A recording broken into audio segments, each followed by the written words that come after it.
I overheard my stepmom and stepsister plotting to cut me out of my dad's inheritance, so I moved out and struggled alone for a year. Now my dad knows why, and everything has changed. I'm 23 male, and I've been living with my dad, stepmom, and stepsister for the past 5 years. My mom passed away when I was 16, and my dad remarried about a year later. It was a quick marriage, and before I knew it, I had a new stepmom, Linda, and a stepsister, Sophie, who's 2 years younger than me. At first, things were okay, not great, but okay. Linda tried to play the role of doting mother, but it always felt forced. Sophie was polite but distant. I chalked it up to the awkwardness of our new family dynamic and figured things would improve over time. My dad threw himself into his work after my mom died, and that didn't change after he remarried. He's a successful business owner, often away on trips or working late. This left me spending a lot of time with Linda and Sophie, which was fine at first. We'd have family dinners when Dad was home, and everything seemed normal on the surface. I went off to college but stayed local, coming home on weekends and breaks. After graduation, I moved back in while looking for a job in my field. That's when things started to change. Linda became less welcoming, making comments about how I should be out on my own by now. Sophie, who had just finished her own degree, moved back in too. Suddenly, the house felt crowded, and there was an undercurrent of tension I couldn't quite put my finger on. I've been job hunting for a few months now, sending out applications and going on interviews. It's been tough in this economy, but I'm trying. Dad's been supportive, telling me to take my time and find the right fit. Linda, on the other hand, has been increasingly vocal about me needing to move out. Last week, I overheard a conversation that turned my world upside down. I was in my room, door closed, when I heard Linda and Sophie talking in the hallway. They must have thought I was out because they weren't making any effort to keep their voices down. Linda was saying something about how they needed to get rid of him before the will was finalized. Sophie agreed, adding that they couldn't risk him getting an equal share. It didn't take a genius to figure out they were talking about me. I sat there frozen as they continued their conversation. They discussed various ways to convince my dad that I needed to move out. Linda suggested cutting off my access to the family car, making it harder for me to get to interviews. Sophie proposed accidentally breaking my laptop so I couldn't apply for jobs online. The conversation went on for what felt like hours but was probably only 10 minutes. They talked about how much money they could get if I wasn't in the picture, about trips they could take, and things they could buy, all while plotting to sabotage my life. When they finally moved away from my door, I felt sick to my stomach. These were people I'd lived with for years, who I'd considered family, and here they were plotting against me like I was some kind of obstacle to be removed. The next few days were a blur. I tried to act normal, but it was hard. Every interaction with Linda and Sophie felt tainted now. I caught them watching me sometimes, with calculating looks in their eyes. It made my skin crawl.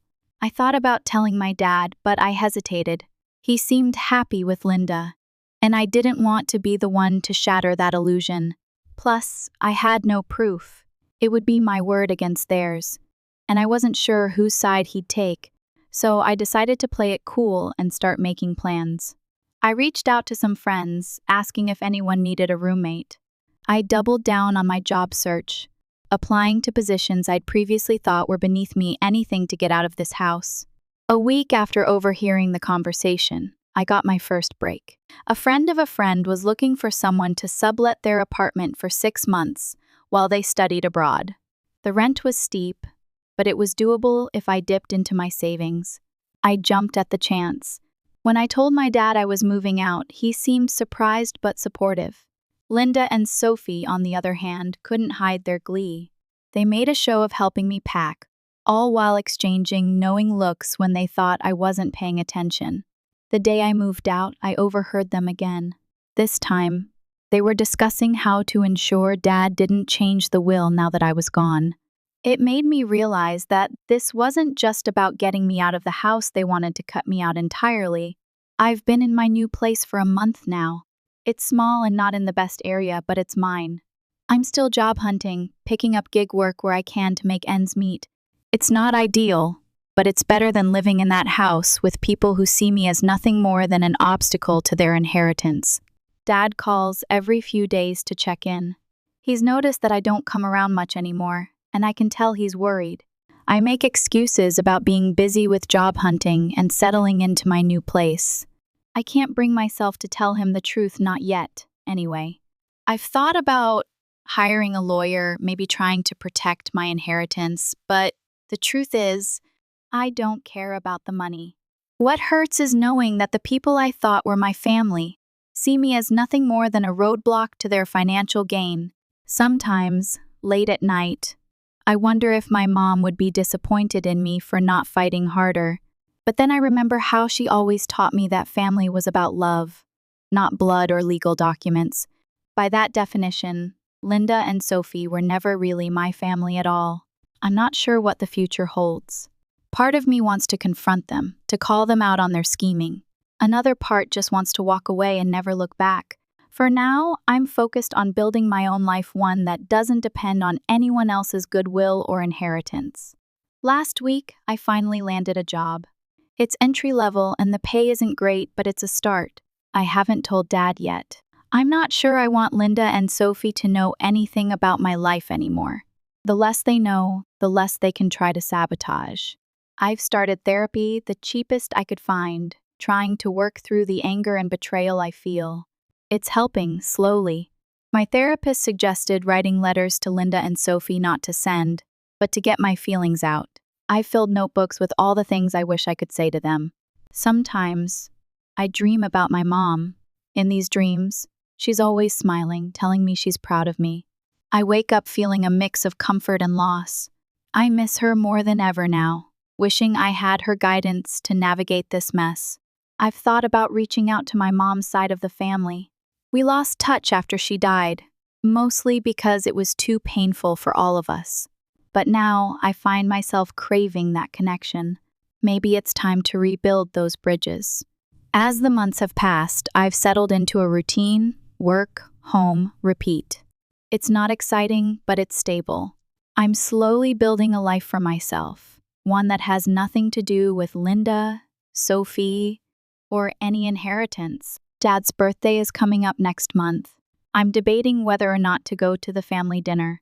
Part of me wants to see him, to celebrate with him, but the thought of sitting across the table from Linda and Sophie, pretending everything is fine, makes me feel ill. I've started volunteering at a local youth center on weekends. Many of the kids there come from broken homes or have lost parents. I can relate to them in a way I never could have before all this happened. It's been healing in its own way to help these kids navigate their grief and anger. Sometimes, I wonder what Linda and Sophie tell people about why I moved out so suddenly. Do they paint me as the ungrateful stepson, stepbrother who abandoned the family? Or do they simply pretend I never existed? I try not to dwell on it, but the thoughts creep in sometimes. I've made some new friends at work and through my volunteering. It's nice to have people in my life who know me for who I am, not for my potential inheritance or family connections. These relationships feel more genuine than anything I had with Linda or Sophie. The other day, I ran into Sophie at the grocery store. It was awkward, to say the least. She acted overly friendly, asking about my job and my new place. I kept my answers vague and got out of there as quickly as I could. The encounter left me shaken for days. I've started thinking about my long-term future. Do I want to stay in this city, where I might run into Linda or Sophie at any time? Or do I want to make a clean break move somewhere new where no one knows my history? The idea is tempting, but I'm not sure I'm ready to leave my dad behind just yet. As my lease nears its end, I'm faced with decisions. Do I renew, look for a better place? The idea of moving again is exhausting, but so is the thought of staying in this tiny apartment indefinitely. It's just another reminder of how much my life has changed in such a short time. I've started dating recently, nothing serious, just a few casual dates here and there. It's been nice but also challenging. I find myself hesitant to open up worried about being hurt or betrayed again. My therapist says this is normal, that it will take time to rebuild my trust in others. Work has been going well. I recently got a small promotion, which has helped ease my financial stress a bit. I'm no longer dipping into my savings every month just to make rent. It's a small victory, but it feels significant. I still haven't told Dad about overhearing Linda and Sophie's conversation. Every time I think about bringing it up, I talk myself out of it. What if he doesn't believe me? What if it causes a rift between us? The thought of losing him too is more than I can bear. Sometimes I find myself angry at my mom for dying, for leaving me in this situation. It's irrational, I know, but the feeling persists. I try to push these thoughts away, but they linger. I've started learning to cook. It's something I never had to do when living at home, but now it's a necessity. I'm not great at it yet, but I'm improving. There's something satisfying about creating a meal from scratch, about nourishing myself in this tangible way. The holidays are approaching, and with them comes a whole new set of challenges. Do I go home for Christmas? Do I make excuses to stay away? The thought of fake smiles and forced cheer around the dinner table makes my stomach churn, but the idea of spending the holidays alone isn't much better. I've been having trouble sleeping lately. I lie awake at night, replaying that overheard conversation in my head. I analyze every interaction I've had with Linda and Sophie since they entered my life, wondering if there were signs I missed. It's exhausting, but I can't seem to shut my brain off. I've thought about confronting Linda and Sophie directly, letting them know that I heard everything, that I know what they're trying to do. But what would that accomplish? They'd probably just deny it or twist it somehow, and it might get back to Dad, causing more problems than it solves. Some days, I'm okay. I go to work, I come home, I live my life. Other days, the weight of everything that's happened crushes me. On those days, it's hard to get out of bed, hard to face a world where the people who were supposed to be my family saw me as nothing more than an obstacle. I've started keeping a journal, writing down my thoughts and feelings each day. It helps somewhat to get it all out on paper. Maybe someday I'll look back on the entries and see how far I've come. For now, they serve as a record of this tumultuous time in my life. As I approach the 6-month mark of living on my own, I find myself reflecting on everything that's happened. I'm not the same person I was when I overheard the conversation. I'm stronger in some ways, more fragile in others. I'm learning to stand on my own 2 feet, to build a life that doesn't depend on anyone else's goodwill or inheritance. I don't know what the future holds. Will I ever confront Linda and Sophie? Will I tell Dad the truth? Will one be able to move past this betrayal and build trusting relationships again? These questions remain unanswered. For now, I'm taking it one day at a time, focusing on building a life that's entirely my own. It's not easy, and it's not the life I thought I'd have, but it's mine, and maybe, just maybe, that's enough. Update 1. It's been a year since I moved out of my dad's house after overhearing my stepmom and stepsister plotting to get rid of me. A lot has changed in that time, and not all of it for the better. I apologize for the delay in updating this post. Life has been incredibly hectic, and I've been struggling to find the time and emotional energy to sit down and write everything out. Between work, therapy, and just trying to keep my head above water, updating Reddit wasn't exactly a priority. But I know many of you have been wondering what happened, so I'm finally forcing myself to share this update. Thank you to everyone who commented on my original post with advice, support, and kind words. Your messages meant more to me than you could know, especially during those first few difficult months on my own. I tried to read every comment, even if I didn't have the capacity to respond to them all. Your support has been a bright spot in an otherwise dark time, and I'm grateful for this community. So now, on to the update. I'm still at the same job I landed shortly after moving out. The work is okay, but the pay is barely enough to cover my expenses. I've been looking for something better, but the job market is tough. Every rejection email feels like a personal failure, a reminder that I'm still struggling to get my life on track. My relationship with my dad has become strained. I've been avoiding family gatherings and making excuses not to visit. He's noticed, of course. He calls more frequently now, asking if everything's okay. I hate lying to him, but I can't bring myself to tell him the truth about why I left. The few times I've seen him, he's looked worried and tired. I wonder if Linda and Sophie are causing him stress, or if it's just concern for me. I did end up going to his birthday dinner a few months back. It was as uncomfortable as I'd feared. Linda and Sophie were all smiles and false cheer, asking about my job and my apartment with saccharine concern. I could see the calculation behind their eyes, probably wondering if I was struggling enough to give up any claim to an inheritance. I left as soon as I could, making an excuse about an early meeting the next day. The holidays were rough. I told Dad I couldn't make it home for Christmas, claiming I had to work. In reality, I spent the day alone in my apartment, eating a microwave turkey dinner and watching old movies. It was depressing, but still better than pretending to be a happy family with Linda and Sophie. I've been thinking more and more about telling Dad the truth, but every time I consider it, I talk myself out of it. What if he doesn't believe me? What if it causes a rift between us? Or, worse, what if he does believe me but chooses to stay with Linda anyway? I'm not sure I could handle that kind of rejection. My therapy sessions have been helpful, but progress is slow. I'm still working through the anger and betrayal I feel. My therapist says it's normal, that healing takes time, but some days it feels like I'll never get past this. I've had a few more run-ins with Sophie around town. Each time, she acts like everything's normal, like we're still one big happy family. It makes my skin crawl. I've taken to avoiding certain stores and restaurants just to minimize the chance of seeing her or Linda. The volunteer work at the youth center has been a bright spot. I've connected with some of the kids there, particularly a teenager named Alex who lost his mom last year. Helping him navigate his grief has been healing for me too, in a way. It's a reminder that there's still good in the world, still connections to be made. I've tried dating a few times over the past year, but it hasn't gone well. I find myself struggling to open up, always waiting for the other shoe to drop. My last date ended with a girl telling me I had too much baggage.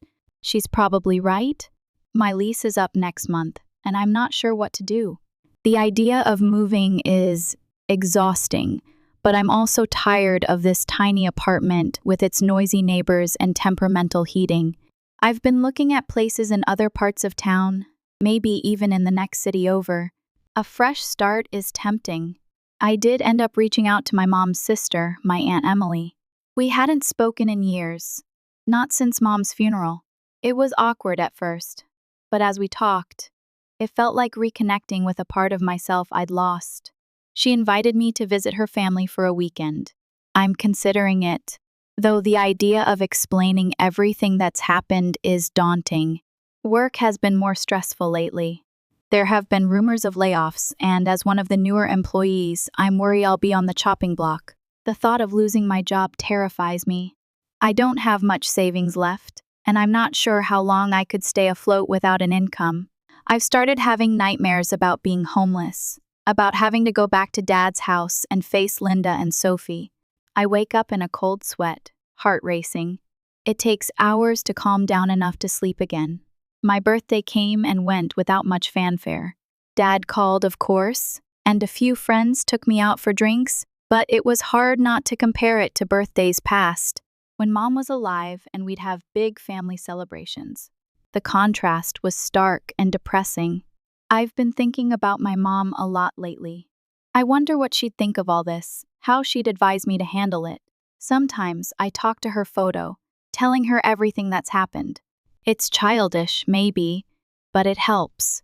The anger I feel towards Linda and Sophie hasn't lessened much over the past year. If anything, it's intensified. I find myself imagining confronting them, telling them I know everything. In my daydreams, they break down and confess, and Dad kicks them out. But I know that's just fantasy. I've started looking into legal options, just in case. I met with a lawyer who specializes in estate law. He said that without proof, there's not much I can do to protect any potential inheritance. He suggested talking to my dad about setting up a trust, but that would mean telling him everything. I'm not ready for that yet. My health has started to suffer from all the stress. I've lost weight, and I'm constantly tired. My doctor says my blood pressure is elevated and I need to find ways to relax. Easier said than done. I've thought about moving away completely, starting fresh in a new city where there's no chance of running into Linda or Sophie. But the thought of leaving Dad behind, of potentially never seeing him again, is too painful to consider seriously. There have been moments of light in all this darkness. I've made a few good friends at work and through my volunteering. They don't know the full story, but they've been supportive in their own ways. It's nice to have people in my life who like me for who I am, not for any potential inheritance. I've picked up some new hobbies to fill my time and take my mind off things. I've been learning to play guitar, something I always wanted to do, but never had the time for before. I'm not very good yet, but the process of learning is satisfying. I've also started running. At first, it was just a way to get out of my apartment and clear my head, but I found that I enjoy it. There's something freeing about pushing my body to its limits, leaving all my worries behind for a little while. As the 1-year mark of my move out approached, I found myself growing increasingly anxious. It felt like I should have made more progress, should be in a better place by now. My therapist says I'm being too hard on myself, that healing isn't linear. I'm trying to believe her. I did end up visiting Aunt Emily and her family. It was nice to be around people who knew my mom, who could share stories about her that I'd never heard. For a weekend, I felt like I belonged somewhere again, but coming back to my empty apartment afterward was harder than I expected. The visit also stirred up some complicated feelings. Aunt Emily asked about Dad, about how he was doing with his new wife. I found myself unable to answer, choking on the words. She noticed, of course, and gently probed for more information. I ended up telling her everything. Aunt Emily was furious on my behalf. She wanted to call Dad immediately, to confront Linda and Sophie herself. I had to talk her down, explain why I hadn't told him yet. She didn't agree with my decision, but she respected it. Before I left, she made me promise to keep in touch, to let her know if I needed anything. Knowing that someone from my mom's side of the family is in my corner has been comforting. Aunt Emily calls regularly now, checking in on me. She's even offered to let me stay with her family if things get too tough financially. I'm not ready to take her up on that yet, but it's nice to know the option is there. As for Dad, things came to a head last week. He showed up at my apartment unannounced, worry etched on his face. He said he couldn't stand the distance between us anymore, that he needed to know what was going on. I tried to deflect, to make excuses, but he wasn't having it. We ended up talking for hours. I told him everything, overhearing Linda and Sophie's conversation, my fears about the inheritance, why I'd been avoiding family gatherings. It all came pouring out in a rush of emotion I couldn't control. Dad listened silently, his face growing more grave with each word. When I finished, he was quiet for a long time. Then he apologized. He said he had no idea any of this was happening, that he'd been blind to what was going on in his own home. He didn't outright say he believed me, but he didn't dismiss my concerns either. He promised to look into things, to pay closer attention to Linda and Sophie's behavior. He also said he'd talk to his lawyer about protecting my inheritance, regardless of what happened with his marriage. I felt relieved after our talk, like a weight had been lifted, but I also felt guilty for potentially disrupting his life, his marriage. Dad assured me that I'd done the right thing by telling him, that he needed to know, but I could see the conflict in his eyes. It's been a week since the conversation, and I haven't heard much from Dad. He texted to say he was looking into things and would be in touch soon. I'm trying not to read too much into the silence, but it's hard not to worry. Linda called me yesterday, her voice syrupy sweet, as she invited me to Sunday dinner. I declined, making an excuse about work. I wonder if she knows that Dad and I talked, if she's trying to do damage control. The thought makes me feel slightly nauseous.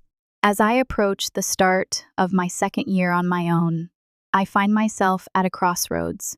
Do I stay here, close to Dad but also to Linda and Sophie? Do I take Aunt Emily up on her offer and move closer to my mom's family? Do I strike out on my own completely, move to a new city and start fresh?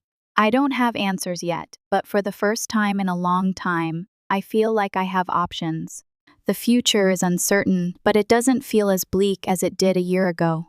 I'm not okay, not really, but I think I might be getting there. For now, I'm taking it one day at a time. I'm focusing on my job, my volunteering, my new hobbies. I'm working on building a life that's entirely my own one, that doesn't depend on anyone else's goodwill or inheritance. It's not easy, and it's not the life I thought I'd have, but it's mine. And maybe, just maybe, that's enough. The conversation with Dad has stirred up a lot of old feelings. I find myself thinking about Mom more than ever, wondering what she would make of all this. Would she be proud of me for standing on my own? Disappointed that I didn't fight harder? I'll never know, and that uncertainty gnaws at me. I've been having trouble sleeping again. Every time my phone rings, I jump, wondering if it's Dad with news. The waiting is excruciating. I've thrown myself into work and my hobbies, anything to keep my mind occupied, but in the quiet moments, the worry creeps back in. Update 2. Sophie tried to friend me on social media last week. I ignored the request, but it left me feeling unsettled. Is she trying to keep tabs on me? Or is it just another attempt to maintain the facade of a happy family? Either way, I want no part of it. I've been thinking about the future a lot lately. Before all this happened, I had vague plans of maybe going to grad school someday, of advancing in a career. Now, I feel stuck in survival mode, just trying to keep my head above water. I wonder if I'll ever be able to think about the future with hope again, instead of anxiety. The lease on my apartment is up next week. After much thinking, I've decided to move not far, just to a slightly better apartment in a different part of town. It's a small step, but it feels significant, like I'm choosing to move forward instead of staying stuck in place. I had dinner with Alex from the youth center last night. He's heading off to college soon and wanted to thank me for all the support I've given him over the past year. Seeing how far he's come, how he's working through his grief and moving forward with his life, gave me a glimmer of hope. Maybe I can do the same. As I pack up my apartment, I find myself taking stock of my life. A year ago, I left my family home with nothing but a suitcase and a broken heart. Now I have a job, an apartment, friends.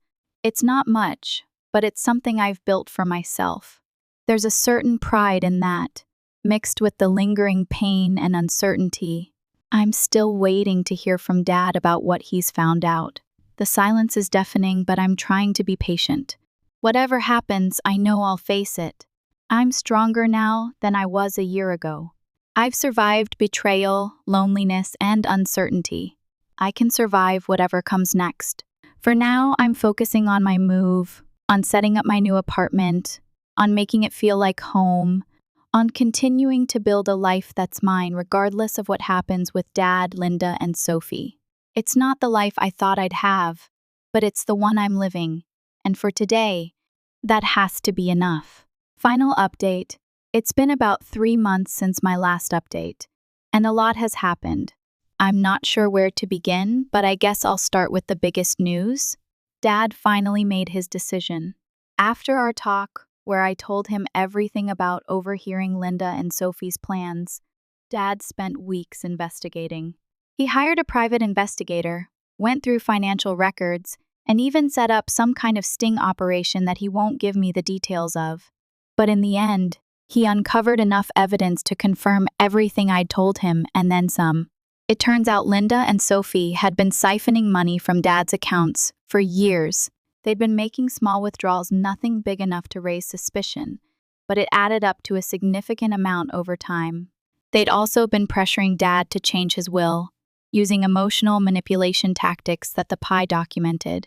When Dad confronted them with the evidence, all hell broke loose. Linda tried to deny everything at first, then tried to blame it all on Sophie. Sophie broke down and confessed to everything, throwing Linda under the bus in the process. It was a mess. Long story short, Dad filed for divorce. He's also pressing charges for the financial fraud. Linda and Sophie have moved out, and last I heard, they were staying with Linda's sister in another state. I have mixed feelings about all of this.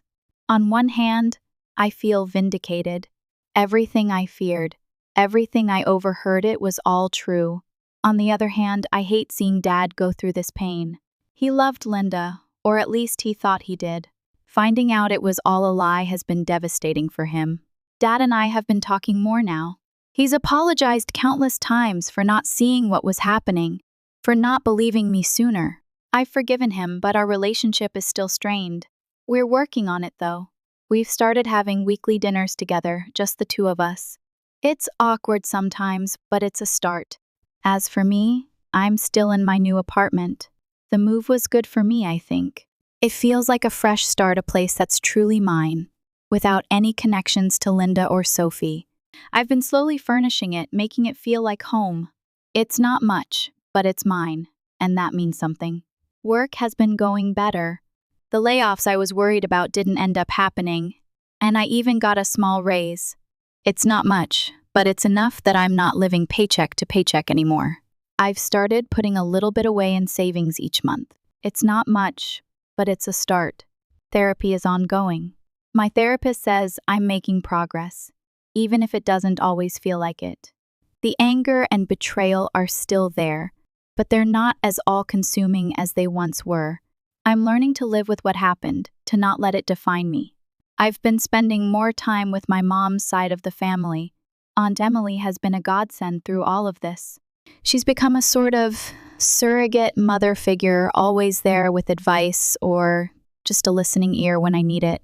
I've been visiting her family more often, getting to know my cousins again.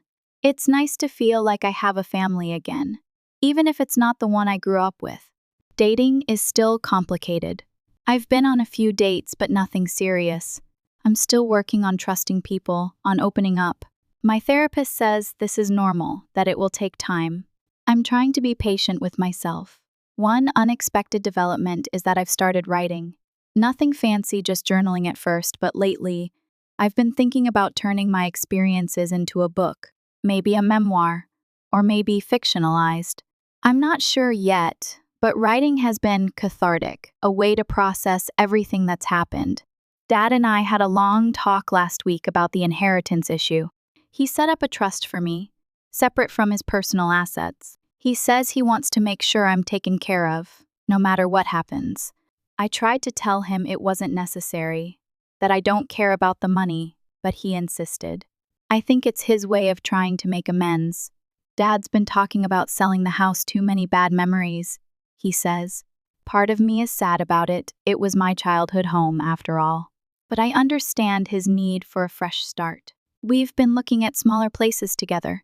He jokes about becoming roommates, but I think we both know we need our own spaces. I ran into one of Sophie's friends at the grocery store last week. She glared at me, muttered something about me ruining Sophie's life. I wanted to yell, to defend myself. Instead, I just walked away. Their opinions don't matter anymore. I know the truth, and that's enough. Work has been a good distraction through all of this. I've thrown myself into my job, taking on extra projects whenever I can. My boss has noticed. She's hinted at a possible promotion in the near future. It's nice to feel valued, to know that my hard work is paying off. Dad and I are planning a trip together, nothing fancy. Just a weekend at a nearby lake. We used to go camping there when I was a kid, before Mom got sick. It feels like a step towards rebuilding our relationship, towards creating new memories to replace the painful ones. I've been thinking about Mom a lot lately, wondering what she would think of everything that's happened. I miss her more than ever. Aunt Emily gave me a box of Mom's old things last time I visited: photos, letters, even some of her jewelry. Going through it was emotional but healing too. It's nice to have these tangible connections to her. I've started reaching out to old friends, people I lost touch with, when everything went down with Linda and Sophie. Some have been receptive, others not so much, but it feels good to be rebuilding my support network, to have people in my life who knew me before all this happened. The legal proceedings against Linda and Sophie are ongoing. Dad's lawyer keeps us updated, but I try not to focus on it too much. They'll face consequences for their actions, but I don't want their fate to control my life anymore. I've been thinking about the future more lately, not just surviving day to day, but actually planning ahead. I'm considering going back to school, maybe for a master's degree. It's a big step, but for the first time in a long time, I feel capable of taking it. There are still bad days, but the good days are starting to outnumber the bad ones. I'm not okay, not yet, but I'm getting there. I'm building a life for myself, one that's not defined by what Linda and Sophie tried to do to me. It's not the life I thought I'd have, but it's mine. And for the first time in a long time, I'm excited to see what the future holds. To everyone who's followed my story, who's offered support and advice along the way, thank you. Your kindness has meant more than you know. This will be my final update. It's time for me to close this chapter of my life and focus on writing the next one. Wish me luck!